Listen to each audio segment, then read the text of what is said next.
बिस्मिल्लाहिर्रहमानिर्रहीम।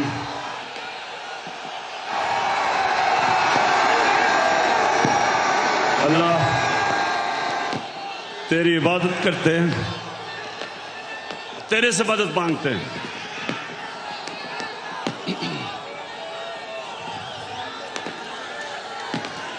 बहुत शुक्रिया, बहुत शुक्रिया, बहुत शुक्रिया। लाहौर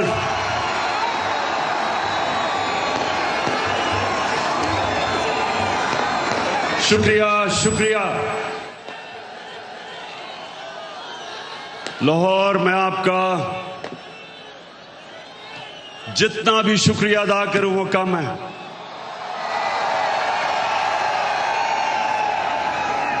मुझे पता था कि आप मुझे मायूस नहीं करेंगे।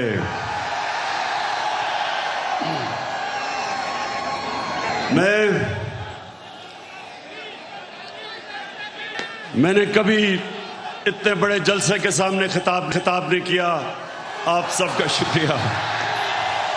माशाअल्लाह, अल्लाह का भी शुक्र अदा करता हूं कि उसने आपके दिल में वो शऊर डाला, आपको जगाया। ये अल्लाह का करम है, ये अल्लाह का खास करम होता है जब वो एक कौम को जगा देता है और एक इंसानों के हजूम को एक कौम बना देता है। ये अल्लाह तेरा लाख लाख शुक्र है। लाहौर में इधर पास ही मेयो हॉस्पिटल में पैदा हुआ था और मुझे बचपन से एहसास था। ये आपने आज गौर से बातें सुन। सामने प्लीज बैठ जाएं, बैठ जाएं, आप बैठ जाओ। वो नीचे देख सकते, नीचे बैठ जाओ, बैठ जाओ, बैठ जाओ, बैठ जाए, सामने बैठ जाए, वो देख नहीं सकते। बैठ जाए प्लीज। देख, मैं पाकिस्तान के साथ बड़ा हुआ हूं। मैं बार बार लोगों को बताता हूं कि मेरे मां बाप एक गुलाम हिंदुस्तान में पैदा हुए थे और उन्होंने पाकिस्तान की तहरीक में शिरकत की थी। और बचपन से उन्होंने मुझे एक चीज बताई कि तुम खुशकिस्मत हो कि एक आजाद मुल्क में पैदा हुए हो। और मैंने जब क्रिकेट की ग्राउंडों के ऊपर अपने मुल्क का नाम ऊपर किया और हमारा पाकिस्तान आहिस्ता आहिस्ता आहिस्ता क्रिकेट की दुनिया में ऊपर जाना शुरू हुआ, तो हमें फख्र होता था कि हम वो पाकिस्तानी हैं जो एक आजाद पाकिस्तान को दुनिया में उठा रहे हैं। तो मेरे पाकिस्तानियों, लाहौर के लोगों, जो आप सब यहां हैं, जो बाहर हैं, वैसे मैंने कभी इतनी पब्लिक नहीं देखी।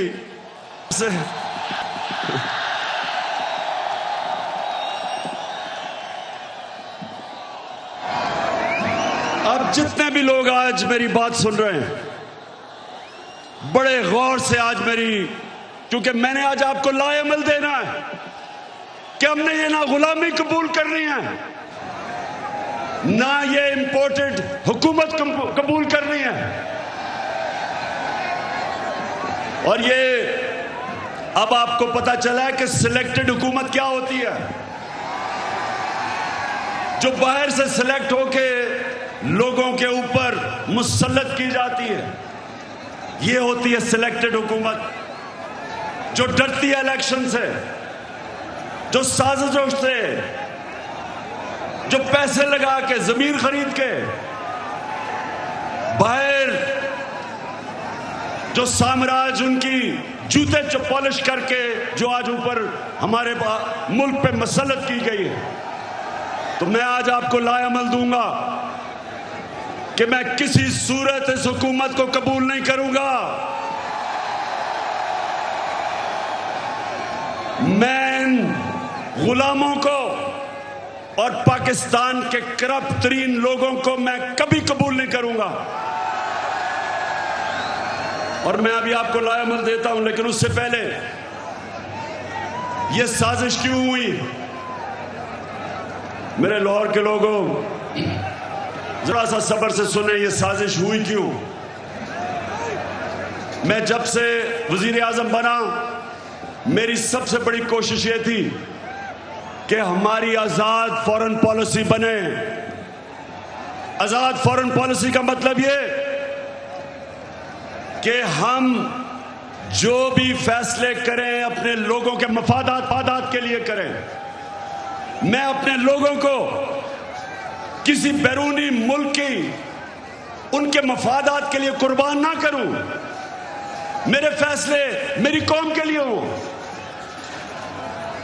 ये वो लोग जो आदी हुए थे पाकिस्तानियों को हुक्म देते थे, धमकियां देते थे, एक ही टेलीफोन पे सारी बातें मनवा लेते थे, उनको ये चीज पसंद नहीं आई। मैंने ये भी फैसला किया जब जिस दिन मैं वजीर आजम बना कि मैं इंटरनेशनल फोरम में एक बात उठाऊंगा कि जो इस्लामोफोबिया और हमारे नबी सल्लल्लाहु अलैहि वसल्लम की शान में गुस्ताखी करते थे, मैंने फैसला किया था कि यूनाइटेड नेशंस में उठाऊंगा, ओआईसी में उठाऊंगा, हर फोरम पे उठाऊंगा, क्योंकि हमारे मुसलमानों को 1.5 अरब मुसलमानों को यह तकलीफ देते थे, वो भी पसंद नहीं आई, वो बाहर के लोगों को पसंद नहीं आई। और तीसरी चीज उनको क्या नहीं पसंद आई कि मैं जितनी भी फॉरेन पॉलिसी थी, चाइना से, रशिया से, मुसलमान ममालिक से, मेरी सबसे बड़ी कोशिश ये होती थी कि मेरी कौम को किस में फायदा है। मैंने कभी भी किसी से डिक्टेशन नहीं लिया और ना मैंने कभी लेना था। हुक्म किया कि रूस क्यों चले गए, हुक्म आया बाहर से कि आप रूस क्यों गए। मैं रूस इसलिए गया, एक पाकिस्तान में गैस खत्म हो रही है, हमने उसे गैस का कॉन्ट्रैक्ट करना था, लेकिन 2 और चीजें, रूस हमें तेल 30% कम कीमत पे दे रहा था,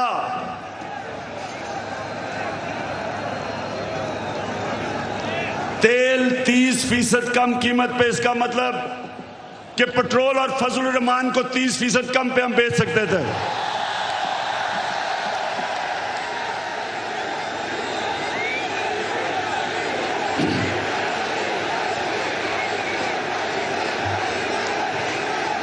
उसके अलावा हमें 20 लाख टन गंदम इंपोर्ट करनी थी रूस से, वो भी हमें 30% कम कीमत पे दे रहे थे। मैं इसलिए गया था कि मेरे लोगों को फायदा था, मेरी आवाम को फायदा था, मैं महंगाई कम कर सकता था।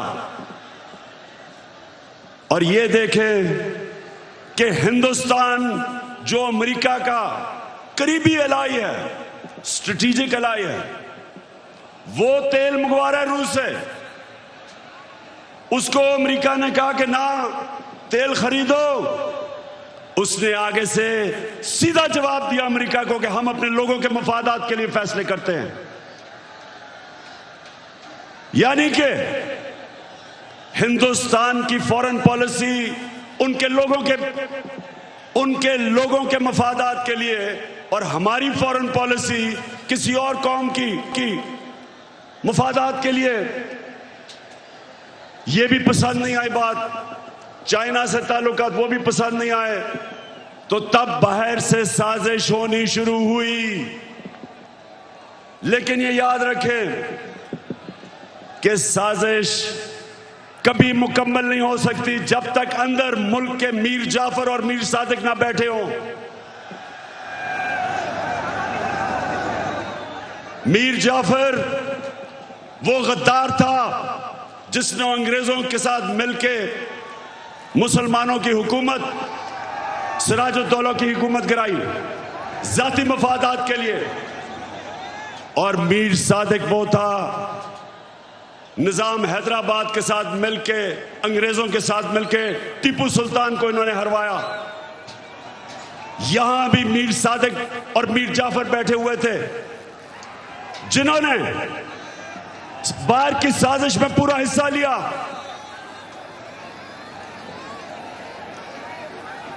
क्या हुआ?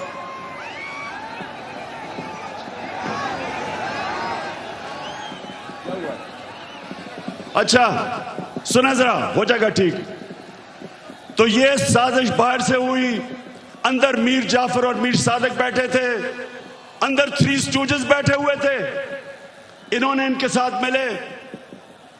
और भी इसके अंदर लोग मुलव्वस थे। और तारीख इन सारों को किसी को माफ नहीं करेगी जिन्होंने मिलके एक हुकूमत को कब गिराया। मेरे पाकिस्तानियों ये सुने, हमारी हुकूमत को तब गिराया जब हमारी हुकूमत की, और मैं चैलेंज करता हूं, सबसे बेहतरीन पाकिस्तान की परफॉर्मेंस तहरीक इंसाफ की हुकूमत की थी। हमारी इकोनॉमी सही तरफ जा रही थी, 5.6% पे हमारी इकोनॉमी बढ़ रही थी। ना नून लीग ने इसका कभी मुकाबला किया, ना पीपल्स पार्टी ने किया। हमारी एक्सपोर्ट्स रिकॉर्ड पे थी। कभी पाकिस्तान की तारीख में $1 अरब की एक्सपोर्ट्स नहीं हुई।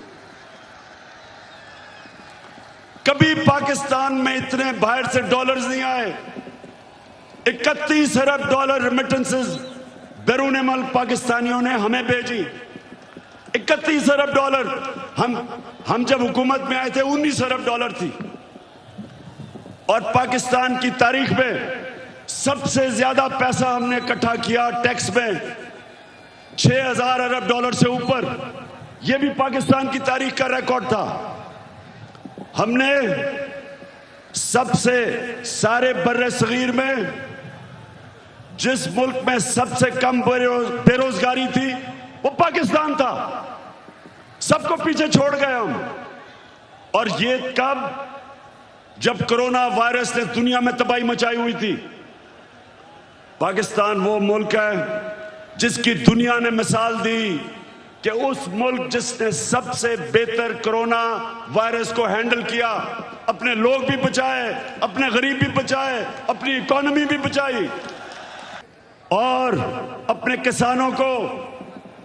लाहौर के लोगों सुनो, हमने अपने किसानों को कैसे फायदा पहुंचाया। शुगर माफिया जो किसानों को कीमत पूरी नहीं देता था, टाइम पे पैसे नहीं देता था, क्योंकि सारे ताकतवर सियासतदान दोनों पार्टीज में शुगर माफिया का हिस्सा थे। हमने आके शुगर माफिया का मुकाबला किया, किसानों को पैसे दिलवाए ठीक टाइम पे और उनको कीमत सही मिली। उन्होंने अपनी जमीन पे लगाया। और पाकिस्तान की तारीख में 5 फसलों में की तारीख में सबसे ज्यादा पैदावार पाकिस्तान की तारीख में एक पिछले साल हमने किया। गंदम की रिकॉर्ड पैदावार, गन्ने की रिकॉर्ड पैदावार, मकई की रिकॉर्ड पैदावार, आलू की रिकॉर्ड पैदावार, चावल की रिकॉर्ड पैदावार, ये हमारे दौर में हुआ। जब दुनिया कह रही थी कि पाकिस्तान की इकोनॉमी सही रास्ते पे निकल गई है और जिस रास्ते पे जा रही है IMF की गुलामी से आजाद होने जा रही थी, तब इन्होंने हमारी हुकूमत को साजिश करके गिराया। पहले हुकूमतें गिरती थी, 2 दफा बेनजीर की हुकूमत गिरी, 2 दफा नवाज शरीफ की 90 की दिहाई में। जब भी गिरी करप्शन पे गिरी। मैं चैलेंज करता हूं, बताएं कि क्या इमरान खान ने कोई लंदन में फ्लैट लिए, कोई फैक्ट्रियां लगाई? मेरे पे आज इल्जाम लगाया जा रहा है कि जनाब तोशा खाना से इसने कोई चीजें ली। जरा लाहौरियों जरा सुनो, तोशा खाना है क्या, समझो पहले ये क्या है। जो भी तोहफा मिलता है प्राइम मिनिस्टर और उनके वजीरों को, जो भी तोहफा मिलता है वो तोशा खाना में जाता है। इनके जमाने में जब तोशा खाना में प्रेजेंट जाता था तो ये 15% पैसे दे के जो हुकूमत को जाती थी वो खरीद सकते थे। हम आए, हमने 50% रखा, 50% हुकूमत को जाता था और जो भी हम खरीदना चाहे हम खरीद सकते थे। जो भी मैंने खरीदी सब रिकॉर्ड के ऊपर है, सब कानून के अंदर है। और आज मैं आप सबको यह भी बता दूं कि मैंने उन पैसों से जो मेरे घर के नीचे सड़कें जो आम लोगों को भी फायदा पहुंचाती थी, वो तोशा खाना के पैसे से सड़क ठीक की, हुकूमत का पैसा नहीं लिया। मेरा जो घर है मैं कानून के मुताबिक उसको कैंप ऑफिस बना के सारे खर्चे हुकूमत देती है, यानी आप देते हैं टैक्स, आप टैक्स पेयर उसका पैसा सारा देता है। मैं अपने खर्चे देता हूं। मैं कोई ना लाहौर का घर ना वहां कैंप ऑफिस नहीं किया, अपने पैसे से वो चलाया। जो दीवार नीचे बनानी थी सिक्योरिटी फेंस, गवर्नमेंट से पैसे नहीं लिए, अपना ऑफिस चलाया, गवर्नमेंट से पैसे नहीं लिए। और ये लोग जो आज प्रोपेगेंडा कर रहे हैं, मैं चैलेंज चला हूं कि तुम्हारे मैं चैलेंज करता हूं कि कभी पाकिस्तान की तारीख में किसी प्राइम मिनिस्टर ने अपने ऊपर इतना कम पैसा खर्च नहीं किया जो मैंने किया।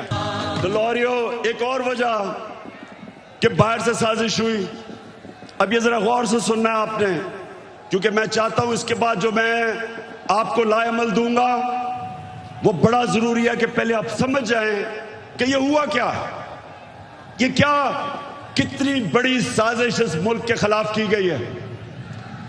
एक और हमारे साम्राज्य जो बाहर बैठे हुए हैं, एक और मसला क्या था कि मैं पहले दिन से, जिस दिन जनरल मुशर्रफ घुटने टेक गया, एक टेलीफोन कॉल की अमेरिका से और उनकी जंग में लेके गया, मैं पहले दिन से इसके खिलाफ था।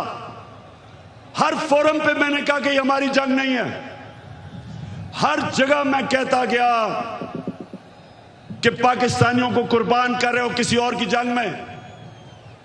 और मैंने ये भी कहा कि अफगानिस्तान में कोई मिलिट्री सोल्यूशन नहीं है, बातचीत से मसला हल होगा। मुझे बुरा भला कहा गया, तालिबान खान कहा गया, मुझे कहा मैं दहशतगर्दों के साथ हूं, मेरी पूरी कैरेक्टर असैसिनेशन हुई।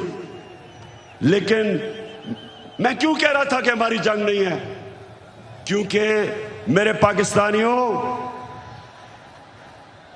फॉरेन पॉलिसी बनती है, बार बार अपने ज़हन में डाल लो, अपने लोगों के फायदे के लिए। कौन सा मुल्क अपने आप को किसी और मुल्क के लिए कुर्बान करता है? 80,000 हमारे लोग शहीद हुए, 6,500 हमारे फौज के नौजवान शहीद हुए, हमारा कबायली इलाका उजड़ गया, 100 अरब से डॉलर से ज्यादा मुल्क को नुकसान हुआ। कभी कोई कमीशन बैठी, कभी किसी ने यह सोचा कि ये किसने हमें इस जंग में लेके गया ताकि आगे से हम इस तरह की हिमाकत ना करें।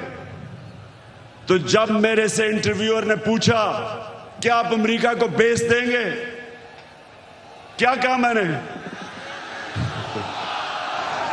और क्या आप मेरे से कोई और उम्मीद रखते थे? एब्सोल्युटली नॉट के अलावा कोई उम्मीद रखते थे? क्योंकि मेरा जीना मरना पाकिस्तान में है, ये मेरा मुल्क है, ये मेरे लोग हैं। मैं क्यों अमेरिका के लिए अपने लोगों को कुर्बान करूं? तो ये भी उनको तकलीफ थी, उनको चाहिए थे चेरी ब्लॉसम बूट पॉलिश करने वाले, जो कहता कि बेगर्स आर नॉट चूजर्स, यानी कि क्योंकि हम मकरूज हैं, हम गुलाम हैं, हम आपके जूते पॉलिश करेंगे।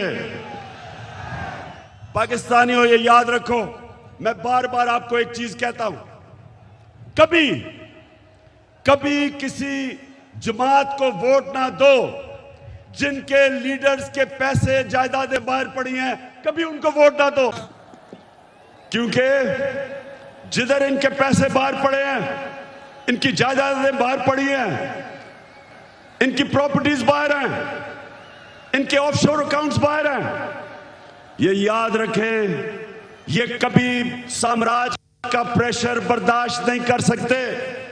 ये वो करेंगे जो उनको हुक्म मिलेगा। उनको इस तरह के करप्ट गुलाम पसंद इसलिए हैं कि ये हमेशा उनके सामने झुके रहेंगे।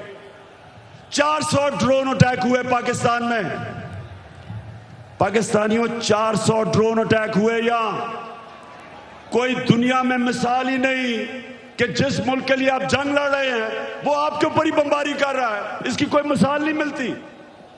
400 ड्रोन अटैक हुए पाकिस्तान में। एक दफा कभी नवाज शरीफ के मुंह से एक दफा निकला कि ये आप बड़ा गलत कर रहे हैं, ये सारे ह्यूमैनिटेरियन लॉज के खिलाफ है, ये कानून के खिलाफ है कि जज जूरी एग्जीक्यूशनर 4000 मील दूर बैठ के एक बटन दबाता और लोग मर जाते हैं, नीचे बम फट जाते हैं। ये 400 ड्रोन अटैक्स हुए पाकिस्तान में, एक लफ्ज इनके मुंह से नहीं निकला। मैं निकला सड़कों पे, मैंने धरने किए ड्रोन्स के खिलाफ, मैंने हर जगह अपनी आवाज बुलंद की, लेकिन इनके मुंह से एक लफ्ज नहीं निकला, क्योंकि ये अपने पैसे के गुलाम हैं और पैसे बाहर पड़े हुए हैं इनके। और मेरे पाकिस्तानियों, जो मुझे सबसे ज्यादा तकलीफ है,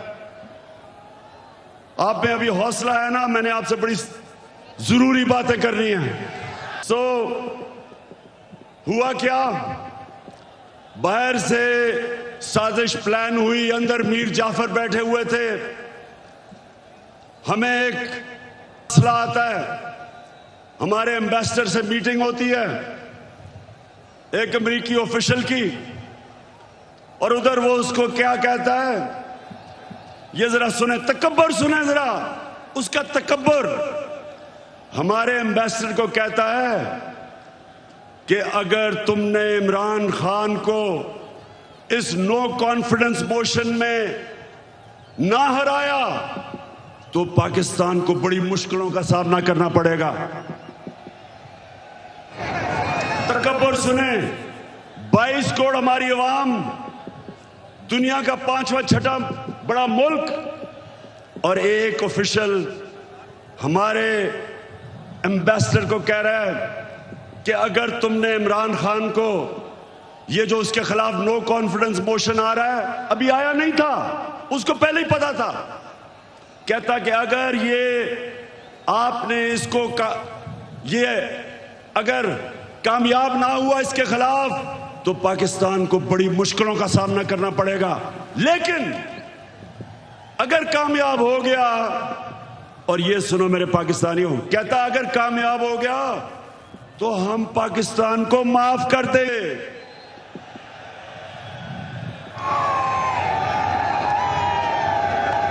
हमने क्या जुर्म किया कि वो हमें माफ कर देगा? कि क्या ये जुर्रत की कि हम रूस चले गए अपने मुल्क की खातिर, या ये कहा कि हम आपको बेस नहीं देंगे? तो मेरे लाहौर के लोगों, ये याद रखो कि उनको ये किधर से गलत आदतें पड़ी। हिंदुस्तान को क्यों नहीं ये कहते? इनकी जुर्रत है हिंदुस्तान के प्राइम मिनिस्टर को वहां, अच्छा प्राइम मिनिस्टर मैं हूं, ये सुना जरा, चीफ एग्जीक्यूटिव पाकिस्तान का मैं हूं, और मैसेज किसको दे रहे हैं? किसको कह रहे हैं किसको हटा दो? बताएं किसको कह रहे हैं? प्राइम मिनिस्टर तो मैं था। तो मेरे पाकिस्तानियों जरा गौर से सुने, ये साजिश फिर क्या होता है? एकदम अगले दिन अदम एतमाद की वो आती है तहरीक, वो टेबल करते हैं असेंबली में, और हमारे जनाब 20 लोगों को वहां सिंध हाउस में जाना शुरू हो जाते हैं, उनकी बोली लग जाती है, 20-20 करोड़ में उनके जमीर बिकने शुरू हो जाते हैं।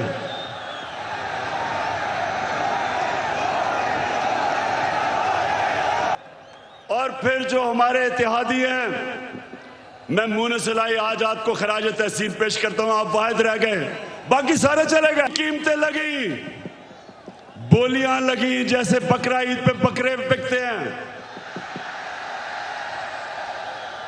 बंद किया जनाब उनको सिंध हाउस के अंदर, सिंध से पुलिस लेके आए। सोचिए ये पाकिस्तान में हो रहा है। मैं अपनी आज बड़े अदब से मैं अपनी अदालतों से पूछता हूं कि क्या ये आइन के खिलाफ नहीं है, ये कानून के खिलाफ नहीं है कि बिक रहे हैं बकरों की तरह। अवाम से वोट लेके आए हमारे टिकट पे और वहां जाके उनकी बोलियां लग गई। यानी ये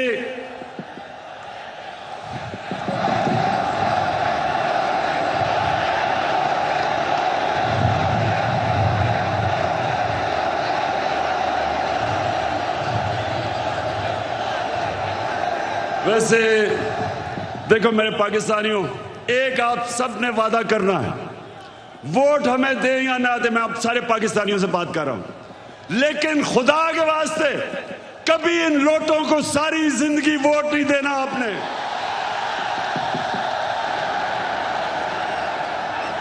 जमीर फरोशों को, जिनका ना कोई दीन है ना ईमान है ना उनमें शर्म है, कि सारी जिंदगी उनके बच्चों के ऊपर धब्बा लगेगा कि ये हैं वो लोग जिन्होंने अपने आप को बेचा, अपने जमीरों को बेचा।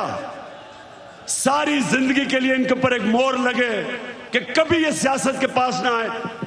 जिन जिन हलकों में ये जाएंगे, मेरी कौम पाकिस्तानियों, अगर आपने इनको किसी भी हलके में जीतने दिया, आप इस मुल्क से गद्दारी करेंगे।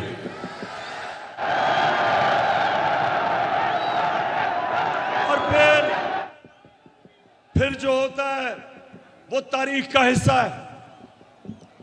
अदालतें भी 12 बजे खुल जाती हैं।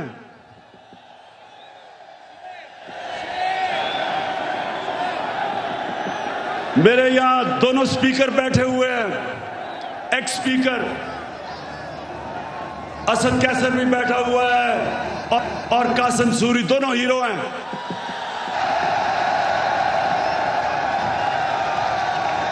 हम सारा वक्त, हमारे आइन में ट्राइकोटमी ऑफ पावर की बात थी, हमारे आइन में यह था कि सुप्रीमेसी ऑफ पार्लियामेंट, लेकिन ये सब हमने अपनी आंखों के सामने,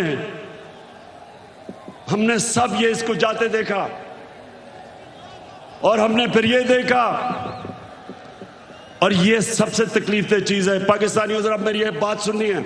सबसे तकलीफ दह चीज क्या है कि इस मुल्क के सबसे बड़े डाकू 30 साल से जो इस मुल्क को लूट रहे थे, जिनके ऊपर करप्शन के केसेस थे, जो जमानत पे थे, उनको इस कौम के ऊपर मुसल्लत किया गया।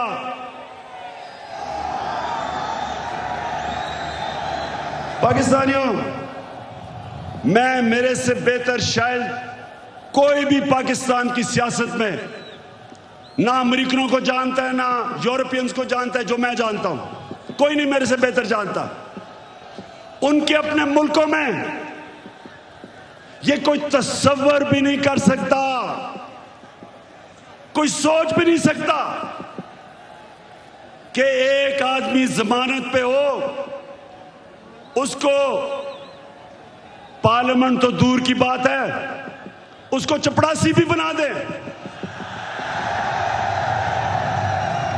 या उन्होंने हमारा प्राइम मिनिस्टर बना दिया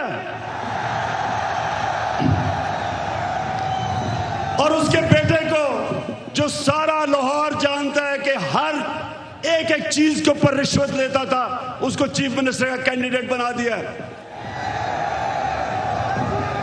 मैं ये सोचता हूं, आज मेरे पाकिस्तानी सुनो जरा, मैं ये सोचता हूं, क्योंकि मैं उन माशरों को बड़ी अच्छी तरह जानता हूं कि वो हमें कितनी हकारत से देखते हैं, हमें वो क्या समझते हैं कि चोरों के हमारे ऊपर मुसल्लत कर दिया। खुद सोचो, 20 साल ये जो आज बैठे हुए हैं, ये एक दूसरे को चोर कहते रहे हैं। क्या ये चेरी ब्लॉसम ने नहीं कहा था कि मैं आसिफ जरदारी का पेट फाड़ के पैसा निकालूंगा? ये क्या लोगों को बेवकूफ समझते हैं? क्या नवाज शरीफ ने 2 दफा आसिफ जरदारी को जेल में करप्शन पे नहीं डाला था? और क्या आसिफ जरदारी ने हुदैबा पेपर मिल का अरबों रुपए का केस नवाज शरीफ और शहबाज शरीफ पर नहीं किया था? और क्या ये दोनों मिलके फजल रहमान को डीजल नहीं कहते थे?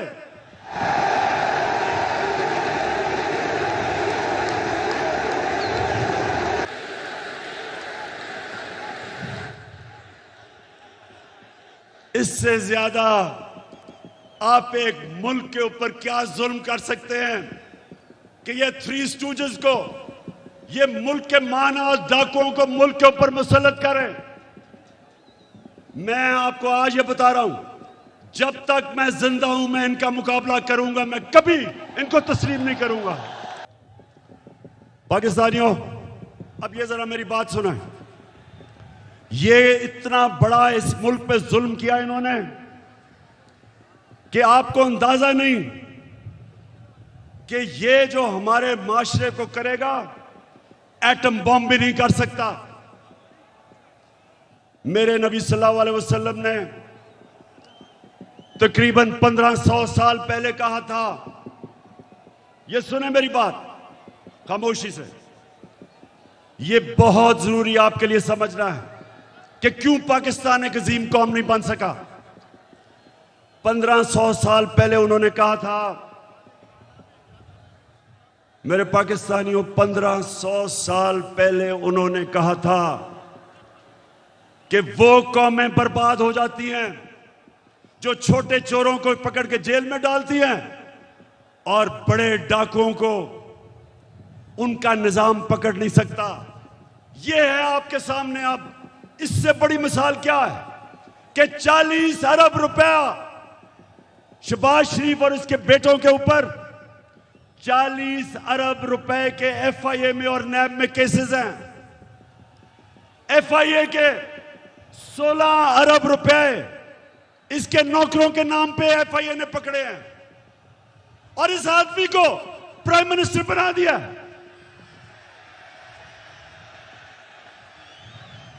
मैं आज सारी दुनिया से पूछता हूं, अपनी सारी कौम से पूछता हूं कि मुझे यह बताएं आप कि वो जो एफआईए के, और मैं उनको खराज तहसीन पेश करता हूं एफआईए के ऑफिसर्स को जिन्होंने इसके केस निकाले और पकड़े। जब इसका बेटा सलमान शहबाज बाहर भाग गया, जब उसे पता कि एफआईए पकड़ने लगी है, उससे पहले दामाद इनकी अपनी हुकूमत में, जब नून लीग की हुकूमत थी, इसका शहबाज शरीफ का दामाद बाहर भागा करप्शन के केसेस से डर के। नवाज शरीफ के दोनों बेटे बाहर भागे क्योंकि वो बता नहीं सकते थे कि अरबों रुपए की प्रॉपर्टीज इनके पास लंदन में किधर से आई। इसहाक डार प्राइम मिनिस्टर के प्लेन पे नून लीग की हुकूमत में बाहर भागा, उसके बेटे बाहर भागे हुए हैं। ये लोगों को हमारे ऊपर मुसल्लत किया जा रहा है। 95% इनके ऊपर केसेस हमारे दौर में नहीं बने, पहले के बने हुए हैं। और ये लोग आज जिधर आके बैठ गए, मुझे ये बताएं कि कौन सा गवर्नमेंट ऑफिसर इनके खिलाफ एक्शन लेगा? कब आगे से एफआईए कब इनके खिलाफ एक्शन लेगी? जब उनको पता ये होगा कि ये तो उनके ऊपर इंतकामी कार्रवाई करेंगे अगर वापस आ गए। अब सोचें, कहीं दुनिया में होता है कि वो एफआईए जिसने इसके ऊपर केसेस निकाले हैं, ये उसी के ऊपर आके बैठ गया और सबसे पहले इसने उस दिलेर ज़हीन ऑफिसर को फारग किया जिसने इसके केसेस पकड़े थे। तो मैं फिर बड़े अदब से अपनी अदलिया से पूछता हूं कि क्या आपका काम नहीं इनकी हिफाजत करना, इन ऑफिसर्स की? क्या आपका काम नहीं कि एक कॉन्फ्लिक्ट ऑफ इंटरेस्ट, कि जो आदमी एफआईए में पकड़े हुए केसेस, आपका काम नहीं उनकी हिफाजत करना? तो पाकिस्तानियों, मैं आज आपके सामने एक और बात कहता हूं। 3.5 साल मैं हुकूमत में कोशिश करता रहा कि इनके केसेस आगे बढ़े। 3.5 साल में कोशिश करता रहा। पुराने केसेस थे इनके, जरदारी के ऊपर अरबों रुपए के केस थे, उसकी और उसकी वो जो ओमनी ग्रुप, बिलावल भुट्टो को भी उसी अकाउंट से पैसा जा रहा है, फेक अकाउंट से, जिधर रेहान अली को पैसा जा रहा है। साफ ओपन एंड शट केस। वो जो सिंध का चीफ मिनिस्टर है, उसके ऊपर पूरा केस ओपन एंड शट, लेकिन कुछ होता ही नहीं था। मेरे नीचे ना नैब भी मेरे नीचे नहीं, अदलिया आजाद। क्या कर सकते थे? 100 एफआईए के केसेस जो इसके ऊपर हुए, और वो भी डर डर के बेचारों ने किया। तो मेरे हाथ में क्या था? और जिनके हाथ में पावर थी, मैं आज आपको यह कहना चाहता हूं कि वो करप्शन को बुरा ही नहीं समझते थे। उनके लिए करप्शन बड़ी चीज ही नहीं थी। उनके ख्याल में कि ये जो करप्शन है ये तो होती है, और उन्होंने, क्योंकि वो करप्शन को समझते थे, ये सबसे बड़ा इस मुल्क के ऊपर अलमिया है कि आज जिन लोगों को जेल में होना चाहिए था, वो आज या वजीर बन गए और या प्राइम मिनिस्टर बन गए हैं, और या वजीर आला बनने की कोशिश कर रहा है। तो पाकिस्तानियों, ये कौम ये बर्दाश्त नहीं कर सकती, कोई कौम ये बर्दाश्त नहीं कर सकती। इसलिए मैं अभी आपको लायमल दूंगा कि हमने करना क्या है, लेकिन मैं ये आपको वाजे कर दूं, मैं जब तक जिंदा हूं, मैं इस नाइंसाफी और जुल्म का मुकाबला करता रहूंगा। पाकिस्तानियों, लाहौर के मेरे बाशऊर शहरियों, पहले बताएं आप तैयार होंगे जो मैं आपको बाद में बताने लगा हूं मेरे साथ? इंशाअल्लाह। अच्छा, अब मैं आपको जिस चीज की मुझे और बहुत तकलीफ है कि वो केसेस जो भी ताकतवर है यहां, उनको हमारा इंसाफ का निजाम कानून के नीचे ला ही नहीं सकता। अब ये सोचें कि जब हमारे नबी सल्लल्लाहु अलैहि वसल्लम ने कहा था कि कौम तबाह हो जाती जब ताकतवर को नहीं पकड़ती, डाकू को और सिर्फ छोटे चोरों को पकड़ती है, उनकी सोचें, उनकी हिकमत, यानी उनमें अल्लाह को सबसे दुनिया का अजीम आदमी किसी वजह से बनाया था और हमें हुक्म किया था कि उनकी सुन्नत पे चलो। देखें, छोटा चोर भैंस चोरी कर लेगा, मोटरसाइकिल चोरी कर लेगा, ज्यादा से ज्यादा गाड़ी चोरी कर लेगा, कितना पैसा बना लेगा। लेकिन जब बड़ा डाकू चोरी करता है, अरबों रुपए की चोरी करता है, अब वो बिस्तर के नीचे नहीं वो पैसा रख सकता, वो बैंक में नहीं डाल सकता क्योंकि पकड़ा जाएगा। लिहाजा वो पैसा मुल्क से बाहर भेजता है, दुगना नुकसान करता है, चोरी भी बड़ी करता है। और जब वो पैसा मुल्क से बाहर भेजता है, जिसको मनी लॉन्ड्रिंग कहते हैं, तो वो डॉलर खरीद के भेजता है। जब वो डॉलर खरीदता है, डॉलर के ऊपर प्रेशर पड़ता है, रुपए की कीमत गिरती है। जब रुपया गिरता है, महंगाई आती है, गुर्बत बढ़ती है। आज ये हाल है कि यूनाइटेड नेशंस के सेक्रेटरी जनरल ने एक कमेटी बनाई है जिसको कहते हैं फैक्ट टाइप पैनल। उस पैनल को उसने कहा इन्वेस्टिगेट करो कि क्या वजह है कि गरीब मुल्क गरीब हो रहा है और अमीर मुल्क अमीर हो रहे हैं। आपको पता है उस पैनल ने क्या, उसने जब इन्वेस्टिगेट किया तो क्या चीज सामने आई कि हर साल, पाकिस्तानियों इधर और से सुनो, हम IMF से हम सिर्फ 6 अरब रुपए के कर्जा जब लेते हैं तो हमें उनकी हर बात माननी पड़ती है। हमें मुल्क के ऊपर एक जंजीर डाल जाती है गले में $6 अरब पे। तो हर साल गरीब मुल्कों से जो पैसा जाता है अमीर मुल्कों में, ऑफशोर अकाउंट्स में, लंदन फ्लैट्स में, वो 1700 अरब है। 1700 अरब डॉलर हर साल गरीब मुल्कों से चोरी होकर अमीर मुल्कों में जाता है। हमारे मुल्क से अंदाजा लगाया जाता है 15 अरब डॉलर हर साल बाहर जाता है चोरी करके। और वो कौन करता है? वो भैंस चोर या मोटरसाइकिल चोर नहीं करता, वो ये बड़े बड़े डाकू जो आज ऊपर मुसल्लत कर दिए हैं, ये चोरी करके पैसा बाहर भेजते हैं। और इसलिए मेरे पाकिस्तानियों, इनका मुकाबला करना है। हमने सुना है कि ये मीर जाफर की हुकूमत ने फैसला किया है कि कमीशन बनाएंगे उमर आसले के ऊपर। शहबाज शरीफ, तुम और तुम्हारी फैमिली से ज्यादा झूठे लोग दुनिया में आए नहीं हैं। तुम्हारे से ज्यादा करप्ट लोग इस दुनिया में नहीं आए। आपने तो जाके लाहौर हाई कोर्ट में गारंटी दी थी कि नवाज शरीफ वापस आ जाएगा।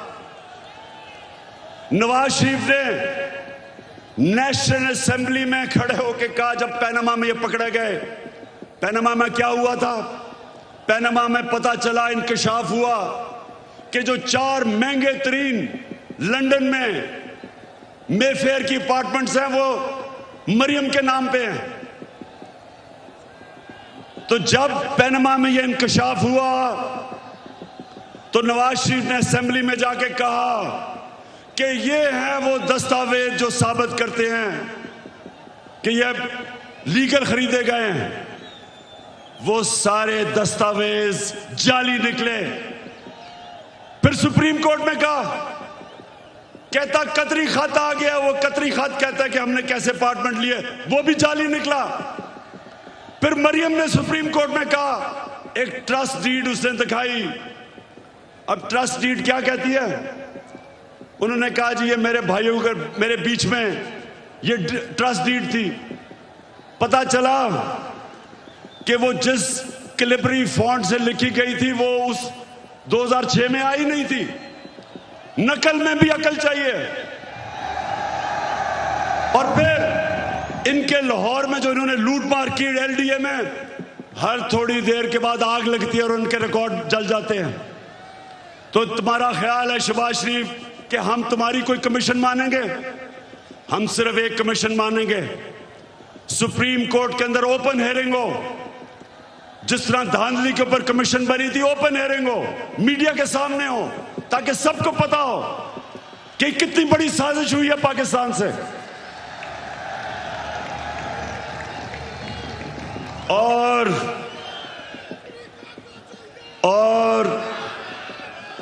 ये जो भी चीफ इलेक्शन कमिश्नर है, ये जो चीफ इलेक्शन कमिश्नर है, इसको तो नून लीग के अंदर कोई ऑफिस का ओहदा दे दो। इसका जितना इसने तहरीक इंसाफ के खिलाफ काम किया आके, मैं तो कहता हूं कि नून लीग के लोग भी शर्म आती उनको काम करते हुए कि सारे फैसले हमारे खिलाफ।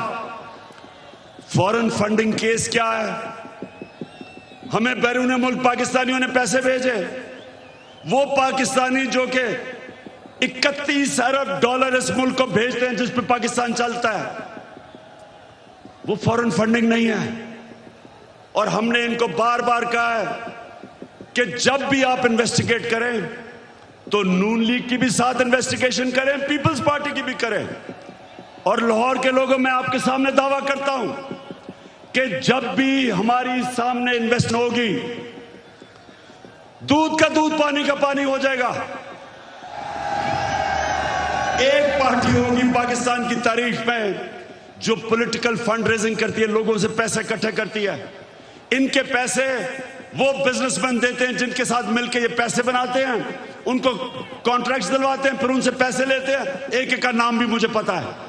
उनसे पैसे लेते हैं, इनके पास कोई फंड रेजिंग का तरीका नहीं है।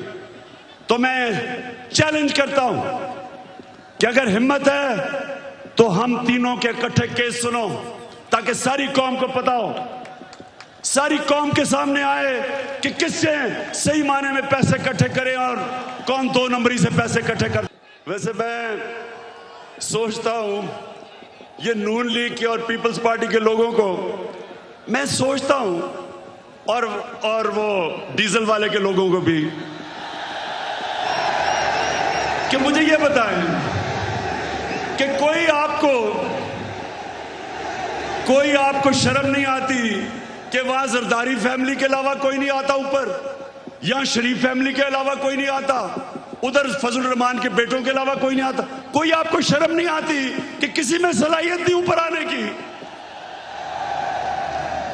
हमारी पार्टी में क्यों नहीं है? बताएं मेरा कौन सा रिश्तेदार है? बताएं कौन है रिश्तेदार, कौन सा दोस्त है मेरा पावर में? क्योंकि मेरिट के ऊपर चल रहे हैं हम। ये खानदानी पार्टीज, मैं इनके ऊपर हैरत मुझे होती है कि क्यों नहीं इनको अजीब लगता कि वो एक बच्चे को बाहर से उर्दू उसको पूरी आती नहीं, उसके सामने बड़े बड़े झुके हुए होते हैं। वो जब नवाज शरीफ प्रेसिडेंट ओबामा को मिला पर्चियां पकड़ के, तो जिसकी काम पे टांग रही थी, 14 साल हो गए, उर्दू नहीं आ रही सही तरह, करते करते में फर्क ही नहीं पता चलता उसको। तो दूसरी तरफ वो मरियम तैयार है, जिसने जिंदगी में 1 घंटे का काम नहीं किया, वो तैयार बैठी है, उसका बेटा तैयार बैठा है, उनके रिश्तेदार तैयार बैठे हैं सबके।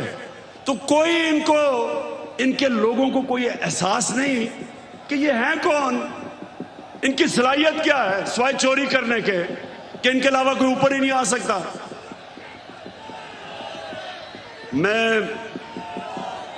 अब मैं आपसे आखिर में, अब जो मैं बात करने आया था, आप सबको यहां इकट्ठा किया, उस पर मैं आने लगा हूं। तो मैं सबसे पहले पाकिस्तानियों, अब आपने थोड़ी सी जरा तहम्मुल से मेरी बात सुननी है, क्योंकि इसके लिए मैंने आज आपको बुलाया है।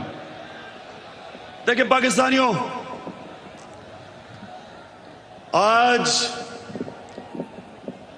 आज वो दिन है, 84 साल पहले इल्लामा इकबाल इस दुनिया से गए थे। सामने उनका मज़ार है, और वो एक ऐसा इंसान था, शायद ही कोई ऐसा ज़हन 500 साल में मुसलमान दुनिया में आया हो। और इल्लामा इकबाल की जो पूरी कोशिश थी कि एक गुलाम कौम को उठाए, जिंदा करे गुलाम कौम को, उनकी इतनी शायरी है। लेकिन जो मुझे सबसे ज्यादा पसंद है, और आज जो मैं एक फिक्रा कहना चाहता हूं, कि उस रिस्क से मौत अच्छी है जिस रिस्क से परवाज में आती है कोताही।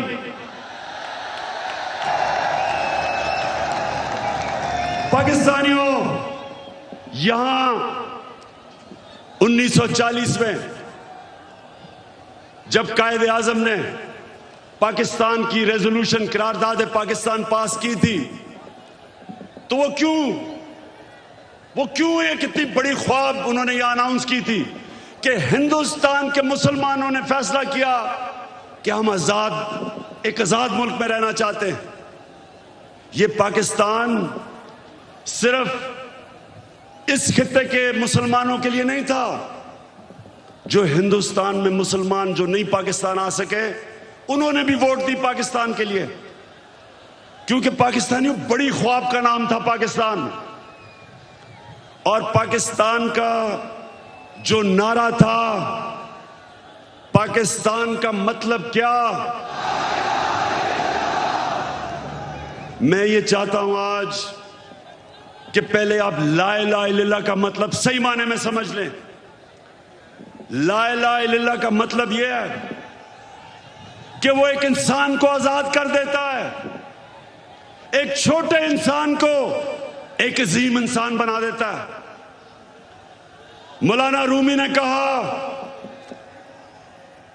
कि अल्लाह ने जब तुम्हें पर दिए क्यों चूंटियों की तरह जमीन में रेंग रहे हो? क्योंकि ला इलाहा इल्लल्लाह इंसान को पर देता है। जब इल्लामा इकबाल कहता है कि परवाज में कुताई ना आए, तो कुताई तब आती है जब इंसान गुलामी करता है। कभी गुलाम बड़े काम नहीं कर सकता, सिर्फ एक आजाद इंसान बड़े काम कर सकता है।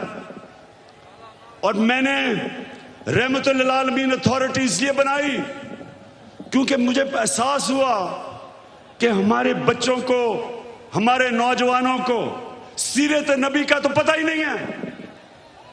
हमारे नबी सल्लल्लाहु अलैहि वसल्लम ने, ये जरा लाहौर के लोगों तहम्मुल से सुना मेरी बात, उन्होंने मदीना में इंसानों को पर लगा दिए। वो अरब जिनकी कोई हैसियत नहीं थी, दो सुपर पावर्स थी दोनों तरफ, पर्शियन और रोमन एम्पायर, बेजेंटाइन एम्पायर, बीच में वो अरब जिनकी कोई हैसियत नहीं थी। मैंने इसलिए अपने बच्चों को फैसला किया कि हम सीरत नबी पढ़ाएं अपने नौजवानों को, ताकि आपको पता तो चले कि क्यों अल्लाह ने हमें हुक्म दिया है कि नबी के रास्ते पे चलो। क्योंकि उससे अजीम इंसान कभी आया ही नहीं, ना आ सकता। उन्होंने उन लोगों को जो बटे हुए थे कबीलों के अंदर, उनको सबको इकट्ठा किया एक नजरिए के ऊपर। ला इलाहा इल्लल्लाह का मतलब उनके दिलों में गया, उनकी जंजीरें टूटी, जंजीरें जो इंसान को जमीन पे रखती हैं। इकबाल के शाहीन बने वो, दुनिया की उन्होंने इमामत की। और ये दुनिया की तारीख का हिस्सा है, ये सारी दुनिया की तारीख का हिस्सा है जिसका हमें पता ही नहीं है कि उन्होंने क्या किया था, जो इंसानों की जंजीरें तोड़ के उन सबको दुनिया की लीडर्स बना दिया। तो पाकिस्तानियों, इसलिए मैं आज आपके पास आया हूं कि ये जब कहता है कि बेकर्स कि हम जनाब मकरूज हैं इसलिए गुलाम हैं, शहबाज शरीफ तुम पैसे के गुलाम हो, हम कौम आजाद हैं। और दूसरा कहता है कि जनाब हम तो लाइफ सपोर्ट मशीन पे हैं, अमेरिका जब चाहे बंद कर दे। शर्म करो, शर्म करो कि 22 करोड़ लोगों को तुमने गुलाम रख दिया, क्योंकि तुम खुद गुलाम हो, तुम्हारे पैसे बाहर पड़े हैं, अपने पैसों की पूजा करने वाले तुमने। हम जो एक बड़ी अजीम ख्वाब पाकिस्तान जो बनना था, आपने हमें चूंटियों की तरह जमीन पर रखा हुआ है। मैं आज आपको आजाद करने आया हूं, मैं आप से अहद लेने आया हूं कि हमने इकबाल का शाहीन बनना है। हमने किसी सूरत किसी के सामने झुकना नहीं है। हमने 22 करोड़ की एक ऐसी कौम बनना है, वो कौम बनना है। और मेरा लीडर कायदे आजम था, जो एक गुलाम हिंदुस्तान में भी आजाद आदमी था। तो पाकिस्तानियों, मैं चाहता हूं कि आप अपना मुकाम समझें। कुरान में अल्लाह कहता है कि मैंने इंसान को अशरफुल मखलूकात बनाया, सबसे अजीम मखलूक। फरिश्तों को कहा कि इंसान के सामने झुको। शैतान को उन्होंने जन्नत से निकाला एक वजह से, इबादत तो वो सबसे ज्यादा करता था अल्लाह की, क्योंकि उसमें तकब्बर था, कहता मैं इंसान के सामने नहीं झुकता। और अल्लाह ने उसे कहा कि तुम्हें भी अंदाजा नहीं कि मैंने इसको क्या सलाहियतें दी हैं। और कुरान में फिर ये भी है, जब इंसान ऊपर जाता है तो फरिश्तों के से ऊपर चला जाता है, लेकिन जब वो गिरता है जानवरों से नीचे गिर जाता है। हमारे ऊपर है, हम ऊपर जाना चाहते हैं या जमीन पे रेंगना चाहते हैं। पाकिस्तानियों, आप एक दफा फैसला कर लें। जब आप फैसला करेंगे कि हम किसी सूरत स्वाय अल्लाह के किसी के सामने नहीं झुकेंगे, आपकी परवाज ऊपर चली जाएगी। जिस दिन ला इलाहा इल्लल्लाह का मतलब आप समझ गए, आपकी जंजीरें टूट जाएंगी। ये जो गुलामी की जंजीरों में हमें डालना चाहते हैं टूट जाएंगी। अब सब उठ जाएंगे। 22 करोड़ लोग हैं बाहर, पाकिस्तानी बैठे हैं, हर किस्म की सलाहियत रखते हैं, लेकिन ये चोर और डाकू, पैसे के गुलाम, अगर ये आपके ऊपर बैठे रहे ये मुल्क कभी आगे नहीं बढ़ेगा बल्कि नीचे जाएगा। हमारी कभी फॉरेन पॉलिसी आजाद नहीं हुई। स्वाय थोड़ी देर के भुट्टो के जमाने में, और भुट्टो को साजिश करके अंदरूनी मीर जाफर ने उसको फांसी दिलवाई। कभी उसके बाद आजाद नहीं हुई, लेकिन कभी इतनी गुलाम भी नहीं हुई जो ये थ्री स्टूजेस के दौरान हुई है। जो इन्होंने हमारे साथ किया, जिस तरह इन्होंने हमें गुलामी करवाई, इसकी कोई मिसाल नहीं है। रमजी यूसुफ को पकड़ा दिया अमेरिकनों को हमारे कानून के बरखिलाफ। एमएल कांसी को पकड़ा दिया हमारी अदालतों को पूछे बगैर।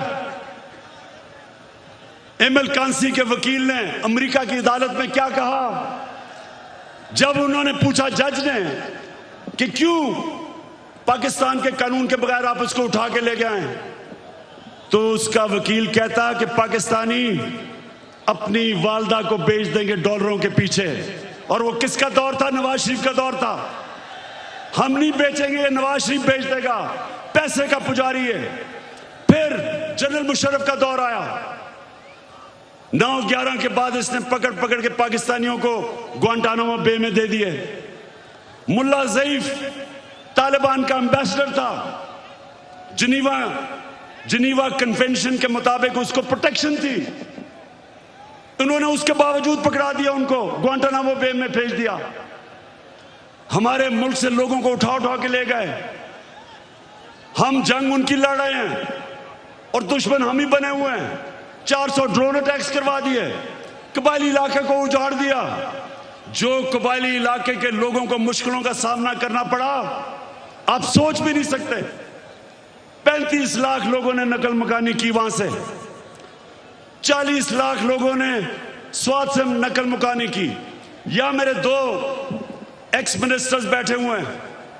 मुराद सईद वालदा को एक उसी जंग में स्वाद में जब बम फटा तो उसकी वालदा के सर पे लगा, अभी तक वो कोमा में है, सालों से वो कोमा में पड़ी हुई है। यहां सरताज गुल है, उसका भाई यहां खुदकुश हमले में लाहौर में वो बेचारा शहीद हुआ। मेरे माँ और वालिद की दोनों तरफ से एक जनरल बिलाल शहीद हुए वालदा की तरफ से, और न्याजी हमारे मियाँ वाली से शहीद हुए। 80,000 हमारे लोग मारे गए। क्यों? पाकिस्तान की जंग से क्या ताल्लुक था? क्योंकि गुलाम बैठे हुए थे।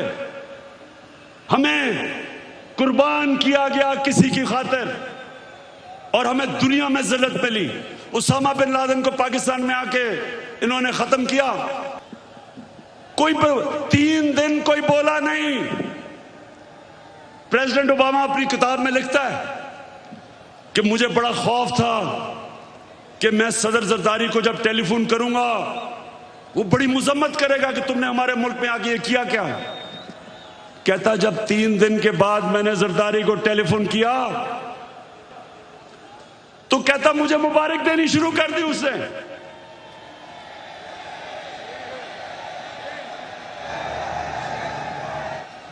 किसी के मुल्क में आके जो आपकी जंग लड़ रहा है, उसी मुल्क में आके आप किसी को मार दें और आपको बताएं भी ना, और वो सारी लीडरशिप हमारी पैरों में पड़ी हुई थी। पाकिस्तानियों, याद रखें, कभी आपकी कभी दुनिया इज्जत नहीं करेगी जब तक आप अपनी खुद इज्जत नहीं करेंगे। तो मैं आज आपके पास जो पैगाम लेके आया हूं वो ये कि हमने फैसला किया है कि पाकिस्तान की हकीकी आजादी की तहरीक चलाना। हमारे ये मुखालिफ समझते हैं कि जी मीनार पाकिस्तान के बाद क्या होगा। कान खोल के सुन लो,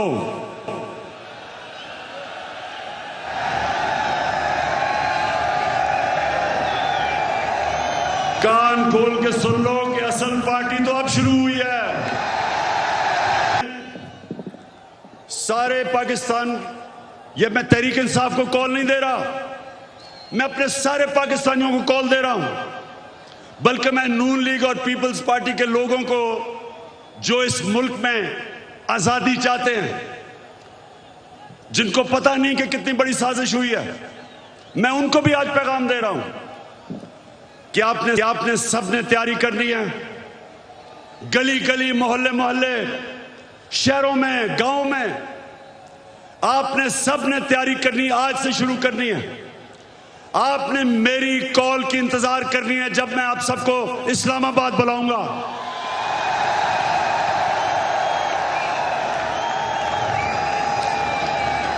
मैं आज ये वाजे कर दूं कि मैं किसी किस्म का तसादुम नहीं चाहता। ये मेरा मुल्क है, मेरे कोई इस मुल्क के बाहर जाने की जगह नहीं। ये तो जब भी थोड़ी मुश्किल आती है बाहर भाग जाते हैं। ऐसे लगता है कि ये बर्तानिया की क्वीन को इनके रिश्तेदार है, सारे वहीं भाग जाते हैं। वो इसहाकदार, वो यहीं इधर ही पुराने शहर में उसका बाप की साइकिलों की दुकान थी, बड़ा मेहनत का आदमी था, लेकिन आजकल उनको जरा देखें, लगता है वो कोई बर्तानिया का लॉर्ड था। तो ये वो लोग हैं, ये वो लोग हैं जब मुश्किल पड़ती है बाहर भाग जाते हैं। हमारा मेरा जीना मरना पाकिस्तान है। किसी किस्म का मैं तसादुम नहीं चाहता अपने मुल्क में। हमारी फौज है, हमारी पुलिस है, और फौज का भी मैं ये कह दूं कि अगर हमारे पास एक ताकतवर फौज ना होती तो आज पाकिस्तान के 3 टुकड़े हुए होते। हमारे जो दुश्मन हैं वो सिर्फ इसलिए कामयाब नहीं हुए कि माशाअल्लाह हमारी कौम अपनी फौज के साथ खड़ी है। हमारी फौज ने एक गलत फैसला मुशर्रफ ने किया, गलत फैसला उसने किया, लेकिन हमारी फौज ने जिस तरह की कुर्बानियां दी, वो कुर्बानियां ना देते तो आज पाकिस्तान का भी वो जो शाम और इराक का हाल है वो होता। तो हम आज दाद देते हैं अपनी फौज को, अपनी पुलिस को। हम चाहते हैं कि हमारी पुलिस भी एक मजबूत पुलिस फोर्स बने। हम कोई किसी किस्म की इस मुल्क को नुकसान नहीं पहुंचाना चाहते, लेकिन हम किसी सूरत इस इंपोर्टेड हुकूमत को तस्लीम नहीं करेंगे। जो भी हो, ये जब समझते हैं कि ये तहरीक खत्म हो जाएगी, तहरीक अभी जोर पकड़ेगी। मैंने अपनी सारी पार्टी के बड़े बड़े सीनियर्स को कहा है कि इन्होंने निकल जाना है सारे पाकिस्तान में। आपने लोगों को तैयार करना है, अपनी हकीकी आज़ादी की तहरीक में सबको शामिल करना है। आपने अपने इलाकों से निकल के, और सीनियर लीडरशिप ने पाकिस्तान के उन इलाकों में जाना है ताकि लोग तैयार हों, मेरी कॉल की इंतजार करें। और मैं सिर्फ एक चीज चाहता हूं, कोई और चीज नहीं चाहता। मैं चाहता हूं कि जल्दी से जल्दी इलेक्शन अनाउंस किए जाएं। हम एक जमहूरी पार्टी हैं, हम जमहूरियत चाहते हैं, लेकिन हम कभी भी इस सिलेक्टेड इंपोर्टेड हुकूमत को कभी तस्लीम नहीं करेंगे। एक ही तरीका है, जिनसे भी गलती हो गई, एक ही तरीका है गलती ठीक करने का, फौरी इलेक्शन करवाओ।